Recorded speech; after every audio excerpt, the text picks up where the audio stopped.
Start করব। হ্যাঁ, আমি স্টার্ট করব। জননীম শারদাম দেবী রামকৃষ্ণম জগদ্গুরু পাদপদ্মে তয়ো শ্রিত্বা প্रणमामि मुहुर्मुहुः। नमः श्रीयतिराजाय विवेकानन्दसूरये सच्चित्सुखस्वरूपाय स्वामिने तापहारिणे।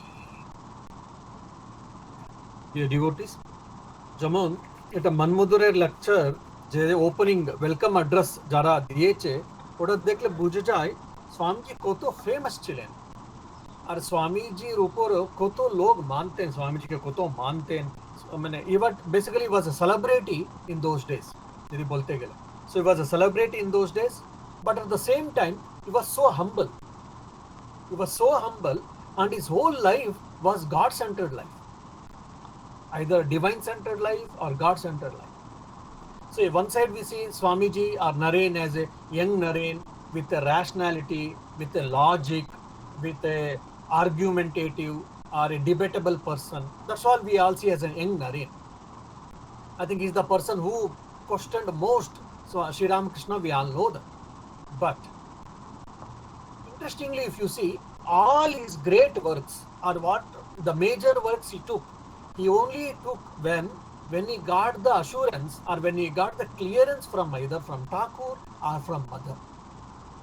So God-dependent life is such a beautiful thing, which is, for example, he went to the West.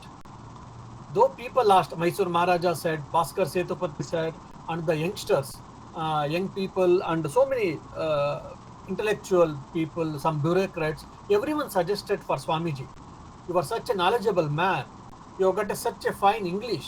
Why don't you go to the Parliament of Religions and why don't you represent our country and our religion?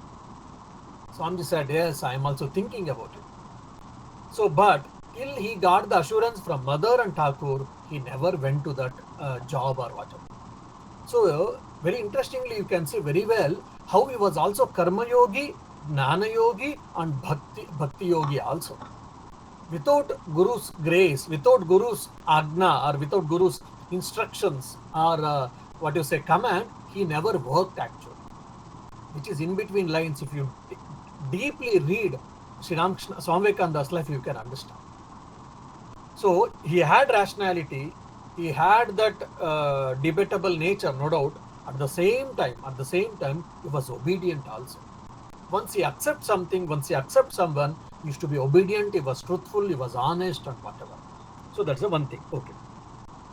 And Swamiji is telling very clearly, the first para itself, I am happy for your welcome address, he thanks and all. And he says, I have a body after all, foolish though it may be, and the body always follows the promptings, conditions, and laws of matter. As such, there is such a thing as fatigue and weariness as regards the material body. In the first para itself.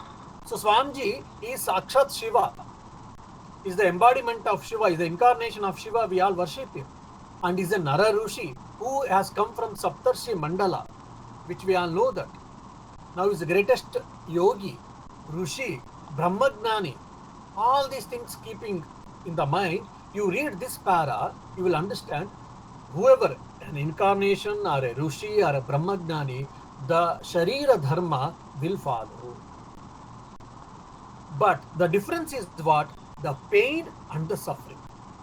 There is very subtle difference between pain and suffering. Swami Vivekananda was being a Rushi.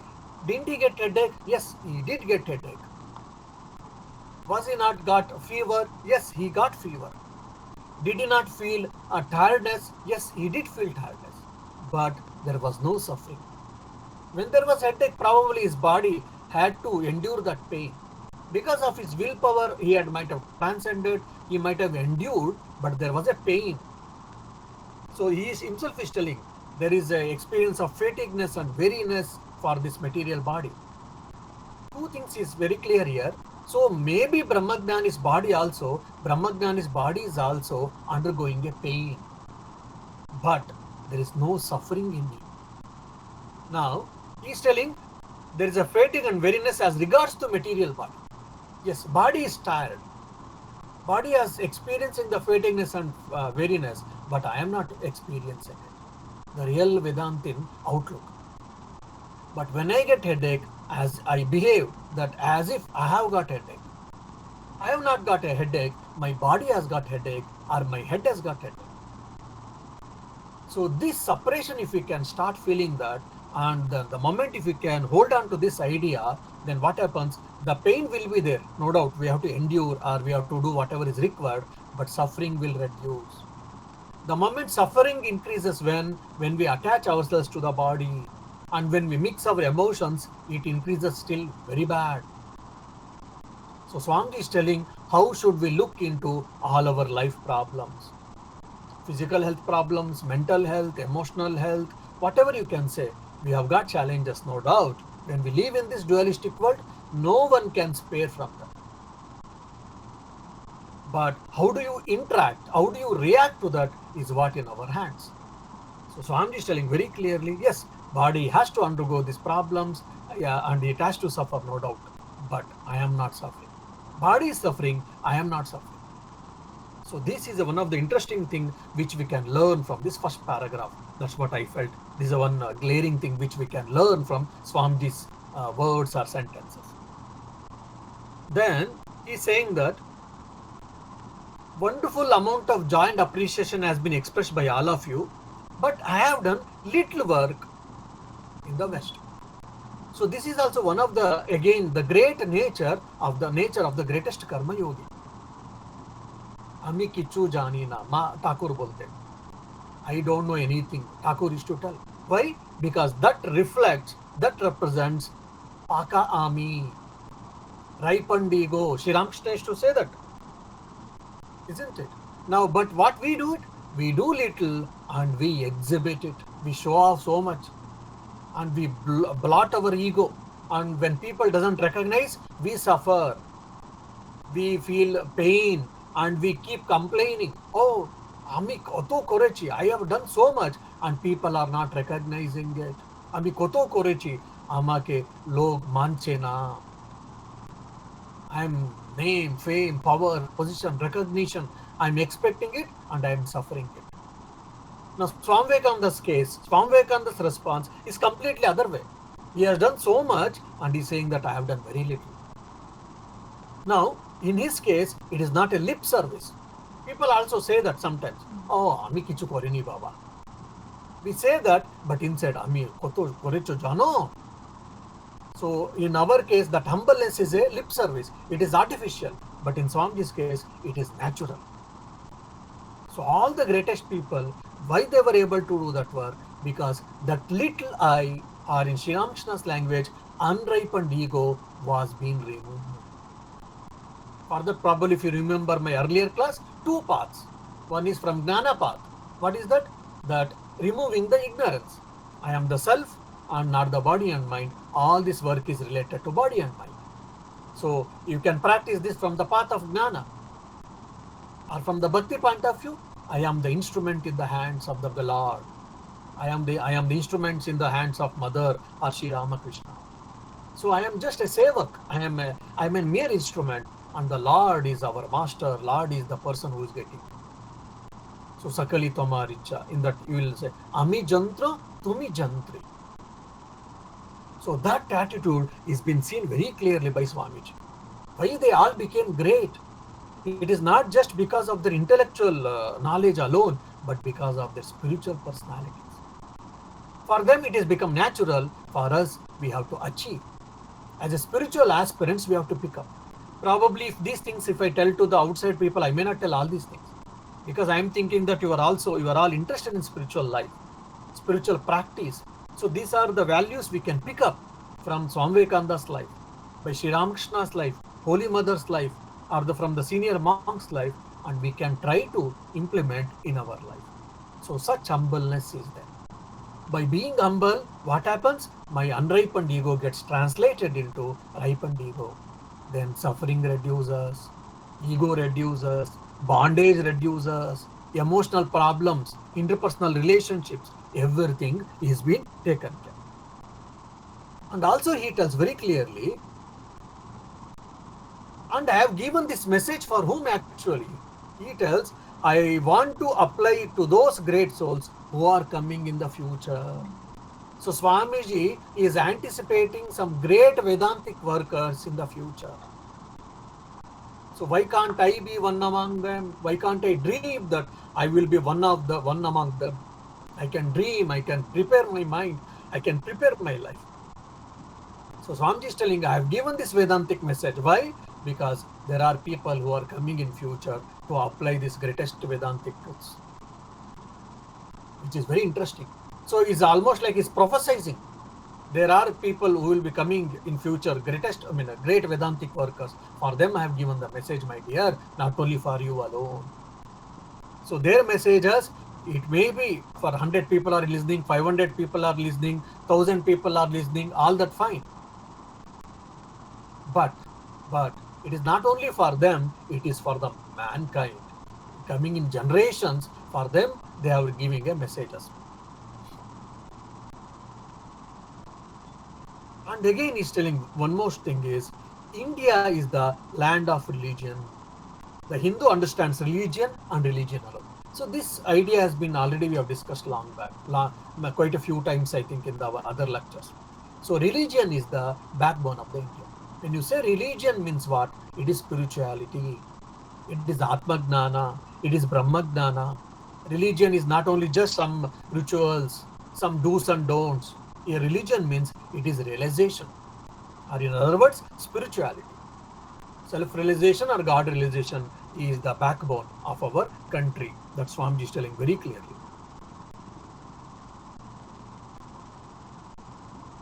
Okay.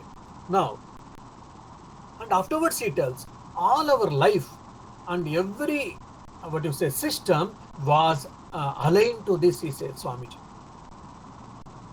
Our education system was aligned to this. Our social system was aligned to this. Our political system was aligned to this. It was aligned to what? It was aligned to religious way. For example, now if you take in some countries, now sitting in the throne, that's all. But for us, sitting in the throne, what? That particular king has to do fasting. He has to do some, charity work. He has to do some puja, and he has to do fasting. While fasting, he has to take the throne or whatever, and he will have a Mangala Snana. Mangala Snana means ritualistic bath. Then he goes, and while sitting, he is being blessed by the priest, or he is blessed by the spiritual guru, not by the militants or anyone. You see, the whole, even our political system, our social system, everything was based on the religion. And our education was so complete. 32 Vidyas or 64 subjects they used to teach, but all things can be classified into Paravidya and Aparavidya. Paravidya is what? The spiritual knowledge. Brahmagnana are related to Upanishads, Upanishadic knowledge you can say. Related to religion, related to spirituality. And Aparavidya is what? Today's mundane language or mundane knowledge or secular knowledge. So secular knowledge and spiritual knowledge both were given, which is to make complete. Secular knowledge for livelihood and spiritual knowledge for the life. And spiritual knowledge was given importance. So that also Swamiji tells very clearly. And afterwards he tells, we are fated by a divine providence to play the spiritual note in the harmony of nations. So what is our contribution? As India, when we keep on saying that nowadays you keep on hearing that Vishwaguru, India we should make Vishwaguru. There can be different facets, from technology, from defense, from the economical status. All these things are required, no doubt. But Swami is telling, we were Vishwaguru and we can be Vishwaguru again. From what point actually? Seriously thinking is from the spiritual note. Again, giving the Atma Gnana, that Vedantic knowledge. It was given to the world two or three times, and India saved the world. That's what Swami tells very clearly. In the first or second lecture, we have discussed in detail how it is so and all. And so, and by this, is also telling, my dear Indians, don't feel guilty. Why? By seeing the Germany, by seeing the Europe, by seeing the America, we are not like that. So don't feel shy. Don't feel inferiority of about yourself. Why? Because your contribution, your goal is something different. Every nation has got something. Some nation is good at political systems. Some nation is good at military. Some nation is good at sound economical status. And my country is good at spirituality. For good or bad reason, God has selected this for us, and we should be aware of it. And if this is intact, then any other growth is welcome. And if this is neglected, and if any other growth is happened, it might happen, but still the country will lose its individuality. The country will cease to exist, Swamiji tells. So Swamiji is not telling neglect the mundane improvement. Economical, science, technology, and politics, defense, all these things should not be included or should not be bothered about development. No, we should also think about all that. It is required to society and civilization. But our prime thing is, our central nerve is what? Spirituality. That is what Swamiji is telling. If that is intact, all other things can be taken. And he says again, a glaring statement is seen in the British India, imagine, where people used to feel shy to say that I am Indian and I am Bharati or Hindu. There is telling that. Know that the heart of the nation is there and is still sound. India is still living. Who says she is dead? What a great, daring statement. Who says India is dead? India is still living. In those days, India was stricken with poverty, where 35% of GDP was there. It was boiled down to 1 or 2% because of started with Mughals, 5 or 6% reduced, and Britishers, so much they looted the country and they spoiled our irrigation, spoiled our farming, spoiled our industry and everything. As a result, we came to the GDP 1% or 2% from 30% actually. In that thing, and we have been looted, we have been taken, and we have been ruled by the Britishers. In that situation, Swamiji is telling, India is still living. Who says she is dead? So, when we read Swami Vivekananda's complete works, and especially lectures from Colombo to Almora, our idea, our understanding about India and about religion and ourselves get changes. That's where many youngsters became monks, and many people became freedom fighters by reading these lectures from Colombo to Almora. That's why many monks were also, there were spies on some of the monks because they were revolutionaries before that. Afterwards, they joined. So as a result, there was spies on Belur Math and the monks. And there was also a spy on Swami Vivekananda himself. There's a quite interesting incident. One fellow, either a police or a spy, was gone following Swami Vivekananda during his Parivrajaka days. He observed. He kept quiet. One fine day, he entered a room. And the police also entered the room. Then Swami Vivekananda closed the door, locked the door. And he said, come on, what is the matter with me? Tell me now, what is the problem with you? He said, I'm a monk. I'm not any political agent or whatever. I'm a monk, and be clear, I'm not troubling you, not your government or whatever. Say, in his own way, whatever supposed to tell, he told. And if I see next, then my hands will tell the answer, will reply the answer, will give the reply. And he told, and he opened the lock, he unlocked, said, if you want your life, get out, and I should not see you again. And Swamiji, nicely he gave a bamboo and he sent. See, that's where Brahmateja and Kshatra Virya both should go. Shastra and Shastra, both we need. So we have to be strong, no doubt. Somewhere we have to hiss also, somewhere we have to give slaps also required. And at the same time, we should hold the peace and ahimsa, all non-violence also. We have to be clear what to do, when to do, and all. And for Swamiji himself is telling, okay, Swami Vivekananda, you are saying that because India is living and still not dead, because you are the citizen of India, you are love your motherland. So from that angle, as a patriotic thing or emotionally, you are saying that. How can you substantiate your argument if someone says he himself is clearing? Why? Because to know the heart of nation is there and still sound. Why? Because West wants us to see us active. If they want to see us active on the field of battle, they will be disappointed. That is not our field. Just as we would be disappointed if we hope to see a military nation active on the field of spirituality. Now, however, the spiritual truths we have found out, no other nation has been found out, more or less. So, keeping that in the mind, we always say, "Oh, Western people are mindful, Western people are materialistic, Western people are materialistic, we are spiritual." That is the one side. And Westerners are saying that, "Oh, these people are, they give highest philosophy, but they are very mean-minded. They are poverty-stricken people. Their roads are not clean. They are not what do you say, arranged or regulated like us and all." Now, why? Because we gave importance to something else. So when you say that India is living and not dead, because by poverty or because by defense or because by economical status, if you are judging my country, you are at wrong place, my dear. Your judgment is not right, because you are supposed to judge the country, my country, India or Bharat, from the point of spirituality. That is our nerve center, and that was intact, and that is intact. And when that is intact, no one can do anything for us. There can be ups and downs, there can be problems, there can be wars or battles, but still India will be intact. So I'm just telling very clearly. And he tells we should dispel the idea that we have degenerated at all. Oh, India has become very bad. Indians have become very bad. Yerakum Ichilona. This is a constant thing. My mother said, my grandmother said, I will be also telling to my children. Our time, there were not like this. We were very good.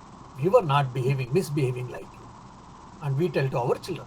And same thing our parents told to us. And our grandparents told to our parents. The dialogue is common. The dialogue is common. That's why Swamiji tells very clearly and beautifully in the Karma Yoga, which gave me a lot of strength for my understanding. There was no perfect world. There is no perfect world.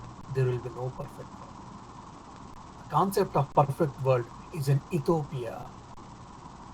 My nature is perfect. Intrinsic nature is perfection, and I am trying to see that perfection outside, which is the greatest mistake we are doing it. I am very strict. I am very methodical. I am very regulated. You can't play with me. You can't do with me like this. I will never tell this. And such type of statements you might have heard from people. You might have said also this. Yes, to some extent it's all good, no doubt. But sometimes it's foolish also. Too much expecting, too much doing is also not good. And Swami is telling very clearly, oh Indians, don't think that we have degenerated people, degenerated generation, degenerated civilization. No, not at all. Such a confidence he is ushering in the Indians, and that too in the British India, imagine. And he says that, and again one more, I said, we have got a complaint that European materialism has swamped us, has taken over on us. Even today we see that. Mall culture has come. All our Indian culture has gone away. We keep on telling that. Our religious leaders, monks also sometimes keep telling that. Then he says that it is not the fault of the Europeans, it is a fault of our own people. Or ours. It is a fault of ours. Why? He gives two reasons. Here he gives that mass has been neglected. Elsewhere he gives one more reason. So he has given two reasons for the downfall of India. What is that?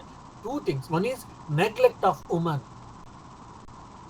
And the second is neglect of the common people or the masses. Common people were neglected. Now that has happened in other countries also. It is not only peculiar or unique to the India alone. It is there with other countries also. But at least Swami is telling very clearly why India got degenerated or India went down. Why? Or why the conversions happened. Why? Because of we neglected the masses. In the name of religion, in the name of superstitions, in the name of privileges, casteism or untouchability or whatever. So 1/5 of the population in India have become Mohammedans. And before that, 2/3 of the population became Buddhist. And now 1/5 are Mohammedans and Christians are already more than 1 billion. Why conversion is happening? Because we neglected. You are Harijan, you are SC, ST or whatever, we didn't allow them to come near to us. It started with a good intention. Because they were doing menial jobs, hygienic purpose, they said be a little away. But the same person, when he washes himself, when he takes a bath, when he uses a fresh cloth, and when he comes, we should have allowed. But there we did a mistake. We kept that people menial. I mean, the people who does a menial job, we kept them always out. We kept in always in distance. That has happened in Europe also. French Revolution, if you see other revolutions in European, in America, all everywhere it has happened. In India also it has happened. And he says, whose fault it is? We should these poor wretches starve and die of thirst when the perennial fountain of life is flowing by.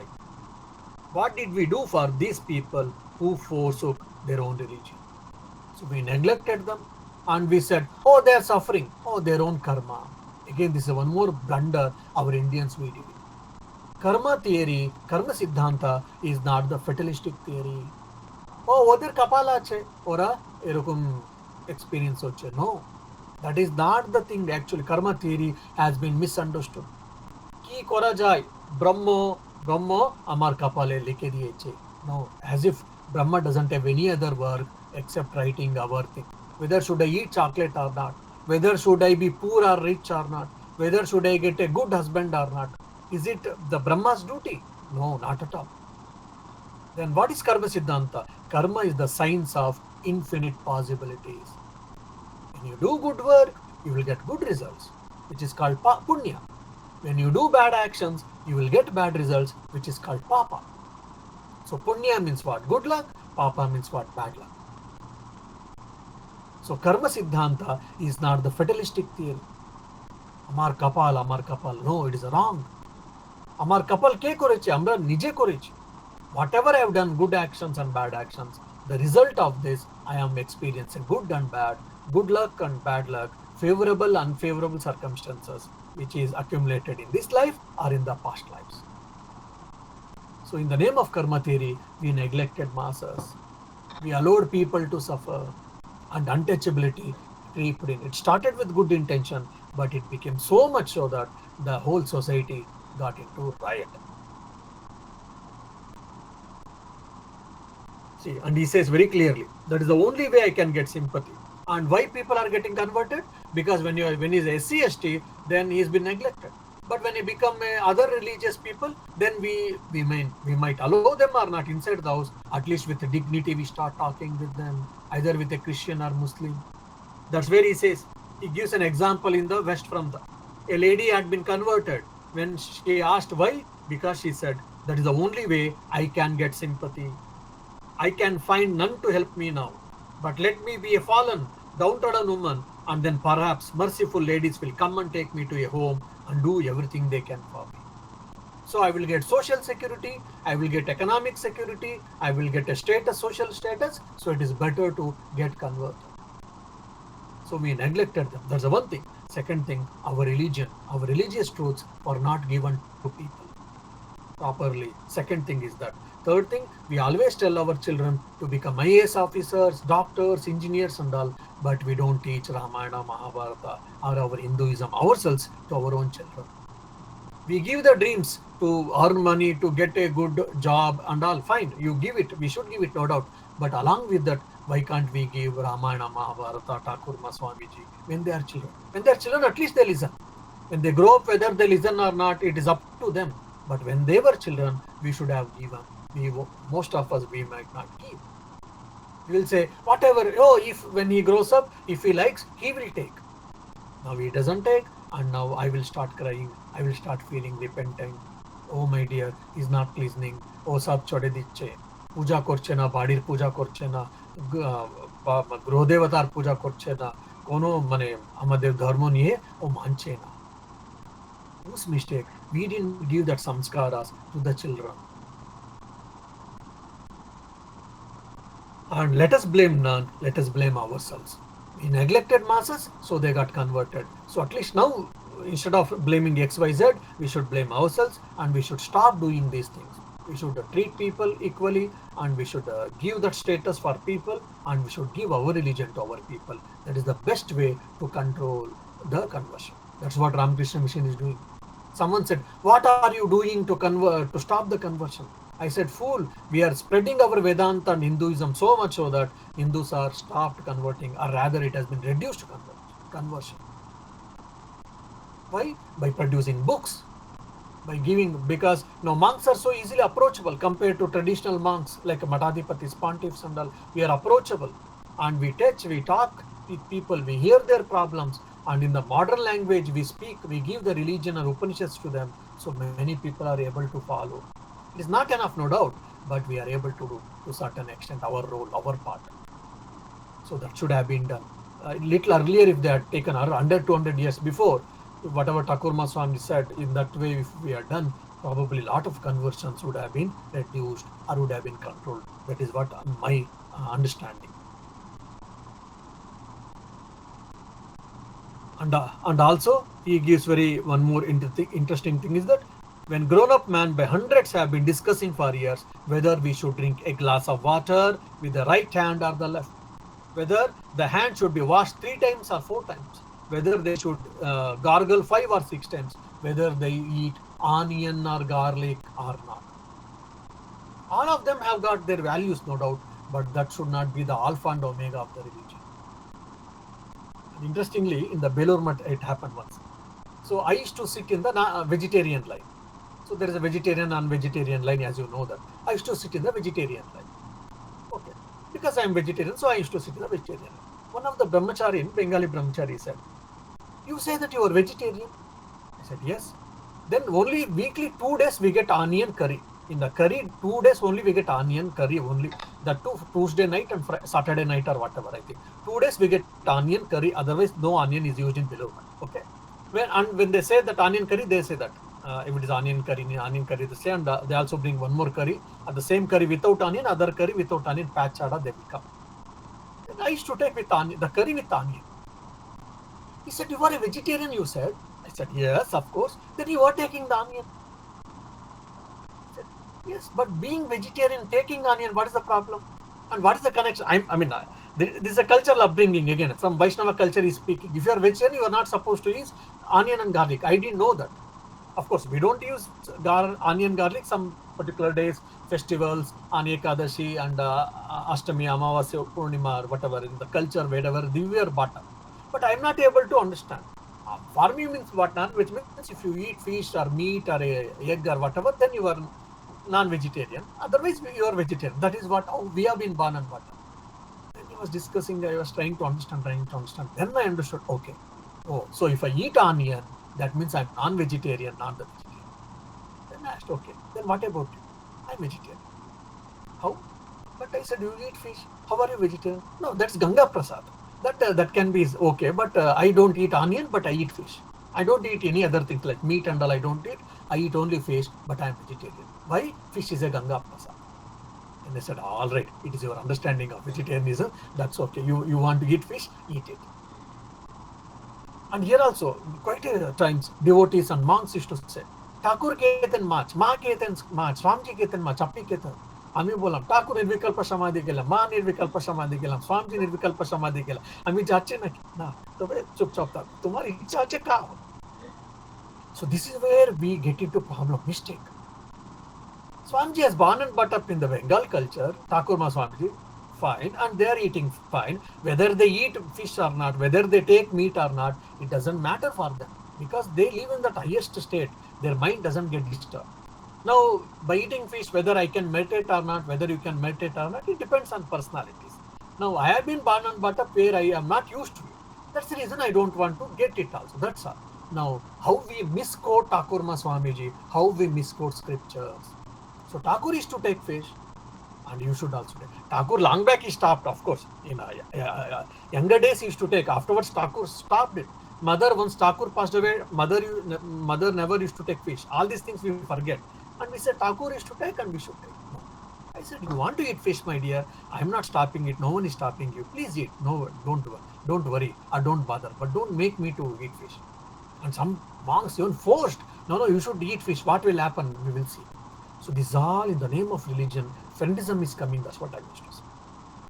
Same thing. For example, I eat idli vada sambar, I enjoy. That doesn't mean that everyone should eat idli vada sambar or should enjoy. How can you say that idli vada sambar is not good?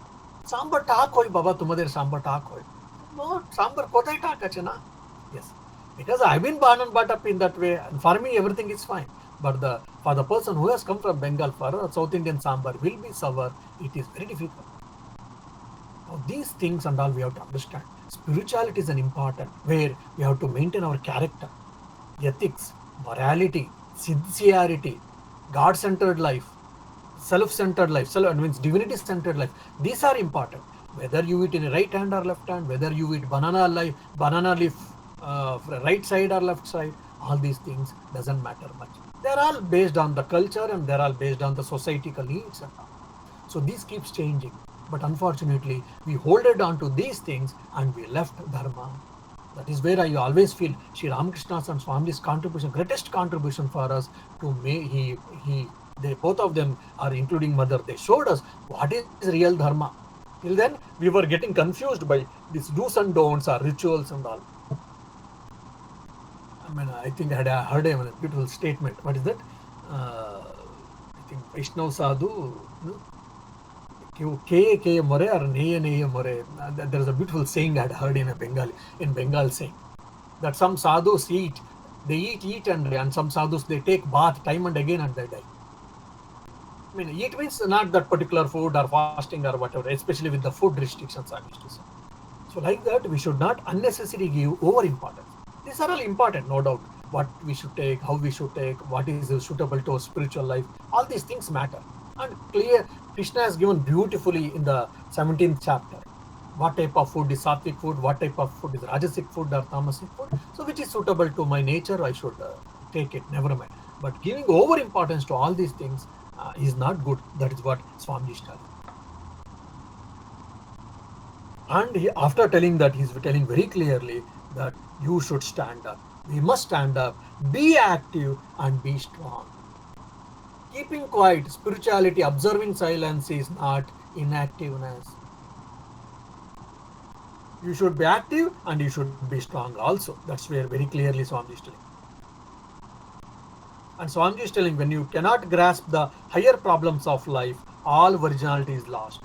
The mind has lost its strength, its activity, and its power of thought, and it tries to go round and round on the smallest curve it can find. So when you cannot think of highest things, values, ethics, morality, highest values, ideas, and all, then what happens? You are at the physical level. You are at the sensate level. Sense pleasures becomes the most important in my life. Then when it becomes God-centered life, spirit-centered life, highest value-centered life, all these small things automatically loses its value, loses its importance. How to control desires? So develop the desires for higher things.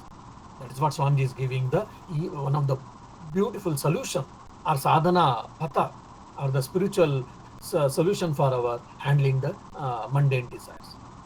Just to go away, I want to give up, not enough. To a certain extent, okay, but it is not enough. What we should do? We should develop desires for higher things. Let me meditate for a long time. Let me read for a long time. Let me do japa and meditation more and more. Let me control my mind. Let me try to be composed mindset in long time. Let me desire for Guru Maharaj's vision. So like this, developing mind, developing taste for highest desires. See, all these states are acquired desires. For example, I don't know if for you at least, if they give pizza, I eat the pizza no doubt, but I don't have really liking towards pizza. But I see with youngsters and all, even maybe of my age, the people they love pizza. Now pizza, how people can say, Swami, how do but you are not really enjoying pizza, you are not really obsessed with the pizza. How can you be like this? Now that when I analyze it, I understand that it is an acquired taste. Before that, probably I see here the people who have come from Bengal, they like coffee. But in Bengal, people used to say that, oh no, coffee if I take, then I will not get sleep, XYZ. Now here, how is he able to enjoy the coffee? He has acquired taste. At some point of time, he thought, let me take, or because of his friend, or because of XYZ, he started taking it, and slowly he started developing the taste. It is an acquired taste. All of our habits are acquired taste. Similarly, for example, with my case, if you give me the best tea in the world, I drink it, but I can't enjoy because I have not acquired the taste for the tea. So all our habits are acquired taste actually. I'm not able to leave the mobile. I'm not able to leave the watching a serial. I'm not able to leave the watching movies. I'm not able to leave this or that when we say they are all nothing but it is all collection of total of habits. And these habits, how it has been done? It is by repeated practice and nothing but it is an acquired taste actually. When you analyze the problem, our problems, it is easy at least to resolve it to a certain extent. That's why I'm giving all these explanations. Yeah. So these are all acquired taste. Okay. And we have to develop that acquired taste for meditation. जब করতে চাই meditation করতে চাই কিন্তু আমার মন খুব ভালো লাগে না my mind is not really desiring it for. Yes, that's how it starts. Maybe initially you have to be forceful and you have to make a routine, you have to take a resolve, ratha, whatever it may be, daily I will do this much japa, this much meditation. Of course, take care of your domestic and professional responsibilities and you work yourself. And some is like 15 minutes every day, whatever it may be, I will do it. Taking a resolve and doing 15 minutes every day. First few days it will be difficult. Sometimes you might fail. Sometimes you might forget even doing meditation and japa. But doing constantly, sincerely for some time, then it becomes natural for you 10-15 minutes sitting and trying to do japa or meditation. It can be increased for half an hour, 1 hour, 2 hours or whatever, based on the availability and the interest and the seriousness. So it is an acquired taste. Studies, acquired taste. People can sit for 6 to 8, 10 hours and study Vedanta, discuss Vedanta. But every one of us, we are not able to. Then why? His interest in Vedanta, he has acquired that either in the present life or in the past life by repeated habits. So all our habits, our personality is what? The sum and total of the habits. And these habits are created by our own actions actually, consciously or unconsciously. So that can be taken care. So by creating new good habits, rightful habits, we can we can get away from the bad habits or the lower habits or the wrong habits. That's what Swami is telling. And he's telling that once you develop good habits, once you start thinking high and once you start practicing it, we can be strong, and with that strongness we should stand up, we should be active, and we should recognize our heritage to that infinite treasure, Vedic knowledge, Upanishadic knowledge, and our sutras, and so much we have got, so much knowledge we have got, but unfortunately everything has gone back because we don't know Sanskrit. And we have got such a great rishis, we have got such great incarnations, prophets, saints. So we should understand, and he is telling that try to be aware of that infinite treasure which is there hidden in your country, in your motherland. The treasure of our forefathers they have left for us. All our scriptures are greatest treasures, for an example. And the treasure that whole world requires today. It is not only helpful for us, it is helpful or beneficial even for the whole world, my dear. So that's what Swami is telling. The world will die if this treasure is not distributed. But again, daring statements Swami is telling. One is, that is your treasure house, my dear. Kindly understand. Get conviction about it, confidence. That is what patriotism. First point. Second, that will save you. Not only that, the world needs it. It saves you and it saves the world also. What is that? Upanishads, Upanishadic knowledge, you can say. The world will die if done. So bring it out, distribute it, broadcast. So bring it out. Don't think that it is only for Brahmins, it is only for monks. That's what Swamiji bought it. The Vedanta he brought out and he started distributing. Thakur Swamiji, what they did, they distributed the Vedanta for common people, for everyone of us. Imagine if Thakur Swamiji would not have come, would we have read the Upanishads? Would we have read the Bhagavad Gita the way which we are studying nowadays? I and you are able to discuss Prashna Upanishad. I and you are able to discuss about Mundaka Upanishad, Mandukya Upanishad. Do you think that without Thakur Swamiji's advent would have been possible? No. That has become so easily accessible for us because of them. So that is their greatest one of the contribution. But Swamiji is quoting actually one of the sloka here. Giving alone is the one work in this Kali Yuga. And of all the gifts, so giving alone is the one work in this Kali Yuga, Swamiji is telling. This is actually one of the Subhashita attributed to Vedavyasa or whatever. So the Subhashita probably goes like this.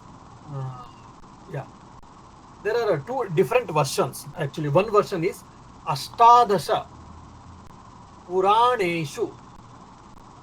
Ashtadasha Puraneshu Vyasasya Vachanadvayam. Vyasasya Vachanadvayam Paropakaraha Punyaya Paropakaraha Punyaya Papaya Parapidanam.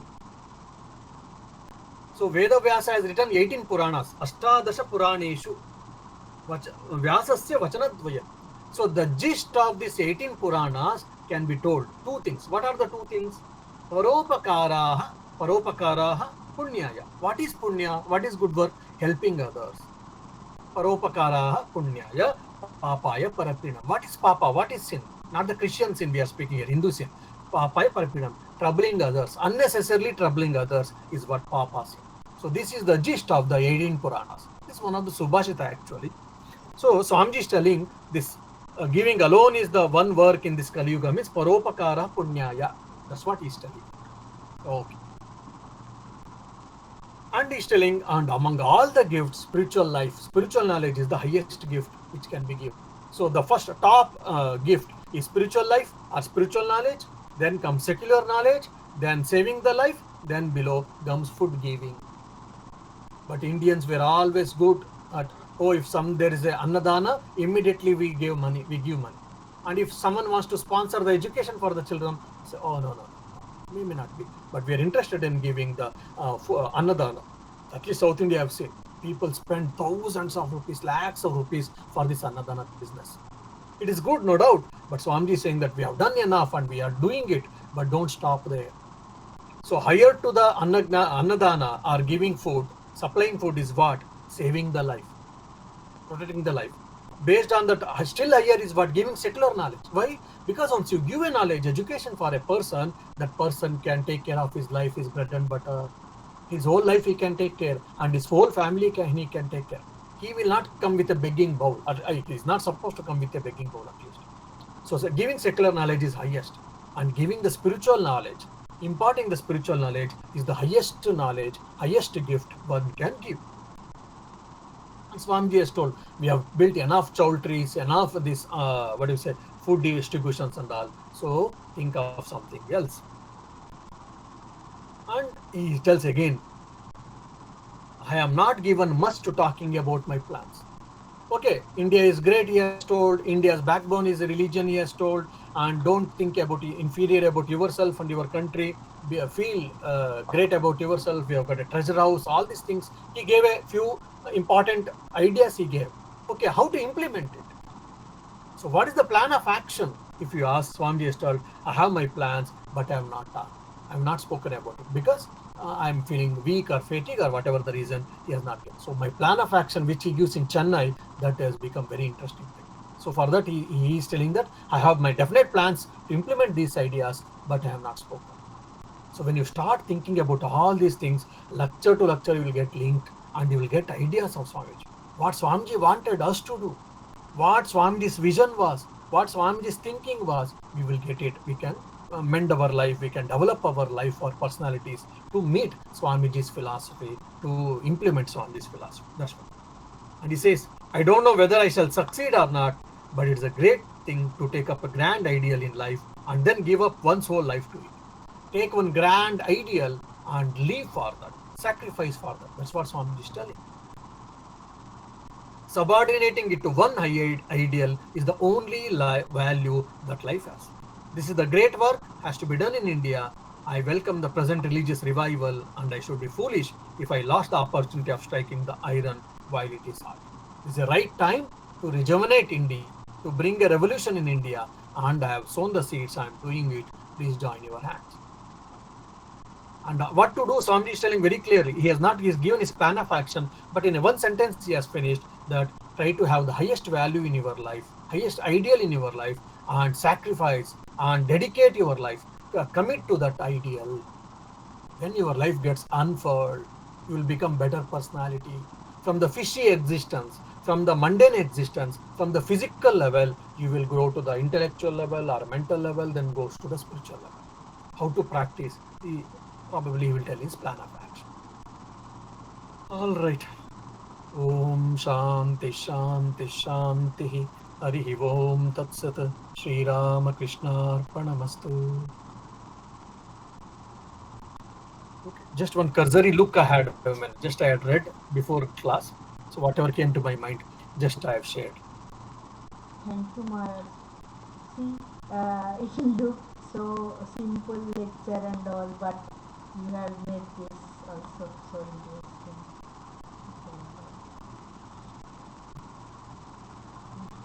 Uh, Actually, yesterday only we were discussing about that vegetarian and non-vegetarian. We were reading Mayer Katha and there say, see, so like onion is uh, non-veg for us Bengalis. Meat, even meat can be vegetarian. Means the sacrificial meat that is sacrificed in Mm-hmm. Kali Ghat. So it is cooked without onion. Then it is a Mahaprasad and that is Niramis. Mm-hmm. So not only you told that fish is Ganga Prasad. Not only fish, even meat is also Mahaprasad because it is offered to uh, Makali, but it has to be cooked without onion. That is the condition. So the poor onion, the whole thing, whole blame is on that onion only. Yeah, but now things are changing also. They're saying that it has got medicinal value, we should eat and all. They're saying that. Anyhow, I'm not, whether you should eat onion or not, I'm not telling that. But No, no. that should not become the important thing in our life. That's what I mean. That should not become the alpha and omega of our life. That's what I mean. No, yes. In the old days, in the name of religion, these rituals, untouchability, and all, so much it has been. That's what I'm saying. We have to be a bit clear on it. Maharaj, a different question, different context regarding that fall and rebirth and all.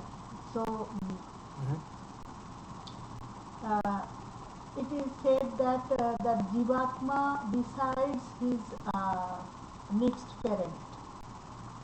It is given in some Upanishad, I think, that the Jivatma, that he itself decides its next parent, where he wishes to take part and all, according to its karma fall and all.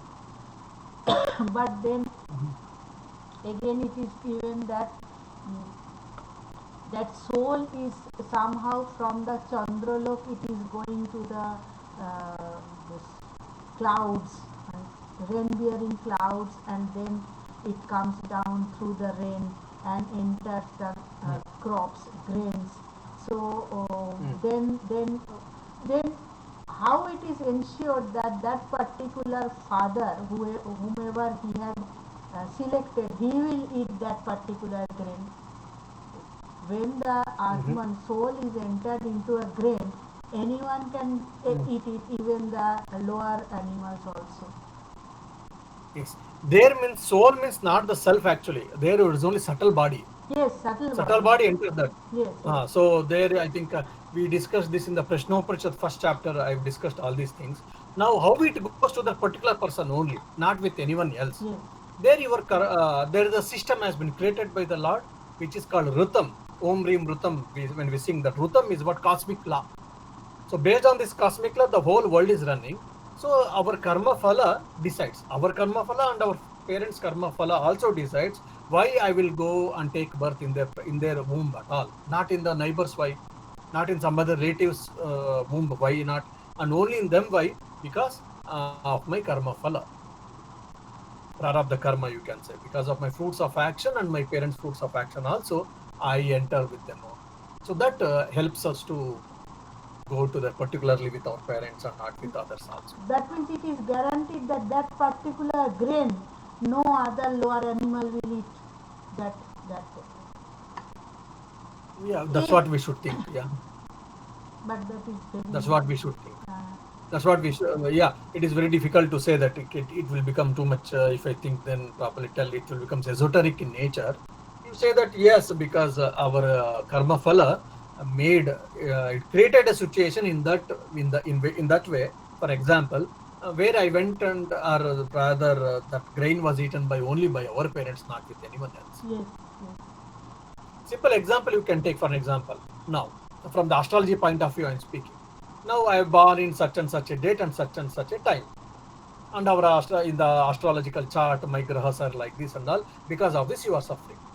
And the Purohit says, Array, if you are born half a day earlier or one day before, your life would have been changed, you would have become celebrated. Then why I didn't take birth? Because of my karma, because of my actions results. One day before it would happen, I would have become celebrity. Then no problem at all. I would have enjoyed my life probably. But why I didn't? The people say, oh, if you had born even 10 minutes before or afterwards, there would have been a life threat to her mother, as per the natal chart, they say. Why they didn't take birth? Because of again the karma. That's all the reason we can see. Because of the prarabdha karma. But means it is okay, but means that particular grain also, that particular person will eat. That is a means very, very, very. Quite interesting. Quite interesting, yes. Actually ये means Hindi Hindi के जो के बोले ना, दाने दाने पे लिखा है खाने वाले के नाम तो मीन्स दिस दाना is for my me only, nobody else can take it like that. Yes, you are right. But only thing I always say that karma theory, don't turn it into fatalistic theory. Unfortunately, we have translated the karma theory into fatalistic theory. No. If I am happy today because of my past actions, if I am unhappy because of my past actions, that means what? Whatever I do decides my present and future. So take up the responsibility and start working. That's what Swami says in his Karma Yoga lectures. So karma theory is not the fatalistic theory, it is a science of infinite possibilities. Yeah. So, okay. Any other question? Next, when will you be free? Next week our Tatmanj is coming. So next week I'm not free. Maybe 16th or 20th, 23 we will try to do.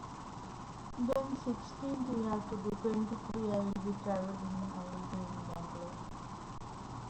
Okay. So 16th you want to do, is it? 16th? Yeah, 16th is fine. 16th. For me it's fine.